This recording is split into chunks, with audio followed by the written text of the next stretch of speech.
Students, cellular respiration के अंदर अब हम चल रहे हैं एरोबिक रेस्पिरेशन की डिफरेंट स्टेजेस की तरफ।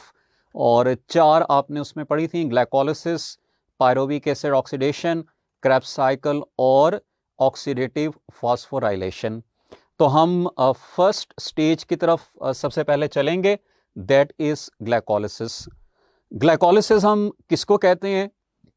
This is the breakdown of glucose molecule into two molecules of pyruvate. तो इसकी एंड प्रोडक्ट होंगी पायरोवेट के दो मॉलिक्यूल्स। लोकेशन आपने इसकी पढ़ी थी साइटोसोल, और आपने ये भी पढ़ा था कि it is common between aerobic and anaerobic respiration. इस ग्लाइकोलिसिस को हम फर्दर दो फेजेस में डिवाइड करते हैं। वो दो फेजेस कौन से हैं उनकी डिटेल्स की तरफ मैं आ रहा हूं। One is the preparatory phase, और प्रिपरेटिव फेज हम उसको कहते हैं जहां पर एटीपी कंज्यूम होते हैं, यानी ग्लूकोज प्रिपेयर होगा फॉर कंबशन और फॉर ब्रेकडाउन। दूसरा फेज हमारे पास है ऑक्सीडेटिव फेज, या हम इसको पे ऑफ फेज भी कहते हैं। और पे ऑफ फेज हम उसको कहते हैं जहां पर एटीपी प्रोड्यूस होंगे। ठीक है, एटीपी पे ऑफ हो जाएंगे या एटीपी की प्रोडक्शन होगी। तो आपने इस ग्लाइकोलिसिस के अंदर इन दो फेजेस को ध्यान में रखना है कि ये दो फेजेस कहां से स्टार्ट होंगे और कहां पे एंड होंगे। ये हमारे पास इस ग्लाइकोलिसिस की कंप्लीट फ्लो शीट है। It will start from glucose molecule, that is a 6 carbon compound. इसका जो सबसे पहला स्टेप है उसमें ग्लूकोज की फॉस्फोराइलेशन होगी, और वो फॉस्फोराइलेशन कौन करेगा? ATP molecule. वो कन्वर्ट हो जाएगा एडीपी में। It will give its phosphate and energy to the glucose, और ग्लूकोज कन्वर्ट हो जाएगा ग्लूकोज 6 फॉस्फेट के अंदर। उसके बाद सेकंड स्टेप में ये ग्लूकोज 6 फॉस्फेट अपने एक आइसोमर में कन्वर्ट होता है, that is called as fructose 6 phosphate. Fructose 6 phosphate की अगेन फॉस्फोराइलेशन होगी स्टेप 3 के अंदर, और ये एक्सेप्ट करेगा second phosphate from the ATP molecule और कन्वर्ट हो जाएगा इनटू फ्रुक्टोज 1,6 बिस फॉस्फेट। अब अगेन यहां पर 1,6 बिस फॉस्फेट का मतलब होगा कि एक फॉस्फेट कार्बन नंबर 1 पर और दूसरा कार्बन नंबर 6 पर अटैच होगा। इस फ्रुक्टोज 6 फॉस्फेट की अब ब्रेकडाउन होती है दो कंपाउंड्स के अंदर। ये दोनों ट्रायोजेस हैं, 3 कार्बन कंपाउंड्स हैं। इनमें से एक को हम कहते हैं ग्लिसरैल्डिहाइड 3 फॉस्फेट या G3P, and the other one is dihydroxy acetone phosphate. लेकिन ये डाइहाइड्रोक्सी एसीटोन फॉस्फेट भी कन्वर्ट हो जाता है इनटू G3P मॉलिक्यूल। तो इसलिए आपने ये याद रखना है कि it will result in the formation of 2 molecules of G3P। अब यहां पर आपने ये याद रखना है कि ये जो 4 और 5 स्टेप्स हमने पढ़े हैं, 4th एंड 5th, यानी G3P बना और उसके साथ DAP बना, और DAP कन्वर्ट हो गया G3P के अंदर। यहां पर प्रिपरेटरी फेज कंप्लीट हो जाएगा। और जैसा कि हमने अभी पढ़ा था कि इस प्रिपरेटरी फेज के अंदर एटीपी कंज्यूम होते हैं, और यहां पर आपने देख लिया है कि how many ATP are consumed. There are 2 ATP that are consumed in this preparatory phase. आपने वो स्टेजेस भी याद रखनी है, स्टेप्स के कहां कहां पर एटीपी कंज्यूम हो रहे होंगे। अब हम इससे आगे चलते हैं टुवर्ड्स द ऑक्सीडेटिव फेज। और सबसे पहले मैं आपको यह बताऊंगा कि इसको ऑक्सीडेटिव फेज क्यों कहते हैं, क्योंकि यहां पर G3P की ऑक्सीडेशन होती है। ऑक्सीडेशन का मतलब क्या होगा कि G3P में से इलेक्ट्रॉन्स और हाइड्रोजन निकलेंगे, और उनको एक्सेप्ट करने के लिए यहां पर प्रेजेंट होगा NAD। ये NAD हाइड्रोजन और इलेक्ट्रॉन्स को एक्सेप्ट करेगा और कन्वर्ट हो जाएगा NADH के अंदर। तो अब क्योंकि 2 G3P के मॉलिक्यूल्स ने प्रोसीड करना है, तो आपने दोनों तरफ याद रखना है कि सेम चेंजेस हो रही होंगी. So that's why there will be formation of 2 molecules of G3P.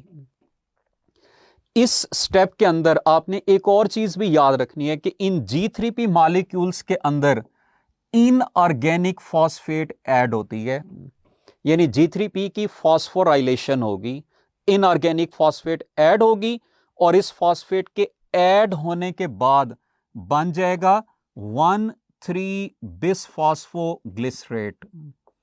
So this was about the start of the oxidative phase. ठीक है, ऑक्सीडेटिव फेज का स्टार्ट, और ये हमारे पास स्टेप नंबर 6 आ गया. और जैसा कि मैंने ये कहा है कि इस ऑक्सीडेटिव फेज के स्टार्ट में 2 NADH के मॉलिक्यूल्स बन जाएंगे and it will result in the formation of one three bisphosphoglycerate. अब इससे नेक्स्ट स्टेप के अंदर यानी स्टेप नंबर 7 में ये 1,3-बिसफॉस्फोग्लिसरेट कन्वर्ट होगा 3-फॉस्फोग्लिसरेट में, यानी 2 में से एक फॉस्फेट निकलेगा along with release of energy, इसको एक्सेप्ट करेगा ADP और ATP की फॉर्मेशन हो जाएगी. तो इसीलिए आपने ये याद रखना है कि इस कन्वर्जन के दौरान 2 ATP मॉलिक्यूल की यहां पर फॉर्मेशन होगी, यानी 2 ATP यहां पर बन गए. उसके बाद 3-फॉस्फोग्लिसरेट अपने आइसोमर में कन्वर्ट होता है, दैट इज कॉल्ड एज 2-फॉस्फोग्लिसरेट. 2-फॉस्फोग्लिसरेट में से वाटर रिलीज होगा and it will convert into phosphoenol pyruvate, इसको हम PEP से एब्रीवेट करते हैं. और लास्ट स्टेप के अंदर ये फॉस्फोइनोल पायरोवेट कन्वर्ट होगा पायरोवेट में along with release of energy in the form of phosphate, और उसको एक्सेप्ट करेगा ADP और ATP बन जाएगा. यानी यहां पर इस लास्ट स्टेप के अंदर मजीद 2 ATP की फॉर्मेशन होगी. तो इसलिए अब अगर हम इस ऑक्सीडेटिव फेज की प्रोडक्ट्स को देखें तो 2 NADH बनेंगे और 4 ATP के मॉलिक्यूल प्रोड्यूस होंगे. आपसे डिफरेंट क्वेश्चंस पूछ सकते हैं कि लाइक जैसे आपने अभी पढ़ा है कि total consumption of ATP during glycolysis is 2 ATP molecules. अगर आपसे क्वेश्चन पूछते हैं कि total production of ATP during glycolysis is, तो फिर आंसर होगा 4 ATP मॉलिक्यूल्स. लेकिन अगर आपसे क्वेश्चन पूछते हैं कि net production of ATP during glycolysis, तो फिर आंसर होगा 2 ATP. यानी टोटल 4 प्रोड्यूस हुए, उनमें से 2 कंज्यूम हुए, तो इसलिए हम नेट प्रोडक्शन यहां पर 2 ATP मॉलिक्यूल्स का बताते हैं. तो ये ओवरऑल आपने टोटल 10 स्टेप्स को याद रखना है. हर एक स्टेप के अंदर क्या कन्वर्जन हो रही है, क्या इनपुट है और क्या आउटपुट है. Now let's move towards different questions for your practice कि इस ग्लाइकोलिसिस के टॉपिक में से आपसे क्या क्या क्वेश्चंस पूछे जा सकते हैं. क्वेश्चन नंबर 1 की तरफ मैं आ रहा हूं. Net production of ATP during glycolysis is 2, 4, 6, 8. ये आपने अभी पढ़ लिया है. क्वेश्चन में नेट प्रोडक्शन का पूछा है, तो correct answer will be the 2 ATP molecules. Question number 2 हमारे पास है, which of the following is true about preparatory phase of glycolysis. आपने 2 फेजेस पढ़े हैं, प्रिपरेटरी और ऑक्सीडेटिव. प्रिपरेटरी फेज में ATP कंज्यूम होते हैं, ये ट्रू है. ATP प्रोड्यूस होते हैं ऑक्सीडेटिव फेज में, तो ये प्रिपरेटरी के लिए गलत है. NADH कंज्यूम नहीं होते ग्लाइकोलिसिस में, और NADH प्रोड्यूस होते हैं ऑक्सीडेटिव फेज के अंदर, तो ये भी ट्रू नहीं होगा. इसलिए करेक्ट आंसर हमारे पास अल्फा होगा, यानी ATP are consumed. Question number 3 हमारे पास है कि it is the end product of preparatory phase of glycolysis. Glucose, pyruvate, G3P और NADH. अब यहां पर आपने याद रखना है कि एंड प्रोडक्ट उन्होंने ग्लाइकोलिसिस के नहीं पूछी. अगर ग्लाइकोलिसिस की पूछेंगे तो फिर पायरोवेट करेंगे. यहां पे क्वेश्चन उन्होंने पूछा है end product of preparatory phase of glycolysis, तो वो है G3P. करेक्ट आंसर इसका चार्ली होगा. क्वेश्चन नंबर 4 हम देखते हैं, in glycolysis water is release during conversion of.